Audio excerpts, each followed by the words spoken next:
አብርሽና ሩታ ተጣልተዋል ማለት ነው። በምን ጉዳይ እንደተጣሉም በዚህ ቪዲዮ ላይ የምነግራችሁ ይሆናል። እንግዲህ አብርሽና ሩታ አንድ ላይ ሲሆኑ አንድ ላይ ልጃቸው ሲያሳድጉ ነበር የሚያምርባቸው። ነገር ግን በመሃላቸው ሄርሜላ ሜሪና ቡዜ እየገቡ እያጣዋላቸው ይገኛሉ ማለት ነው። ለምንድን ነው እነሱ ግን መሃላቸው የሚገቡት? መሃላቸው እኮ መግባት የለባቸውም። አንድ ትዳር መሃል ሌላ ሰው ሶስተኛ ሰው መግባት የለበትም እንላለን ማለት ነው። እንግዲህ እነሱ ናቸው መሃላቸው እየገቡ የሚያጣውላቸው።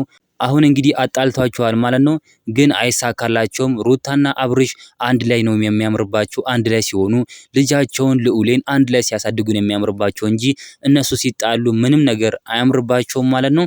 ስለዚህ እነሱም እንዲታረቁ እንግዲህ ኮሜንት ላይ ይታረቁ እያላችሁ ኮሜንት ላይ ጻፉልኝ።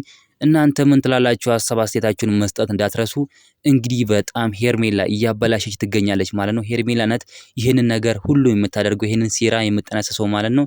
ስለዚህ እናንተ ምን ትላላችሁ? ሀሳብ አስተያየታችሁን ኮሜንት ላይ ማስቀመጥ እንዳትረሱ። ቪዲዮ ላይክ፣ ቻናሉን ሰብስክራይብ ማድረግ እንዳትረሱ። በሌላ ቪዲዮ እስከምንገናኝ በያላችሁበት የዓለም ዳርቻ ሰላማችሁ ብዝት ይበልልኝ። ደህና ሁኑልኝ።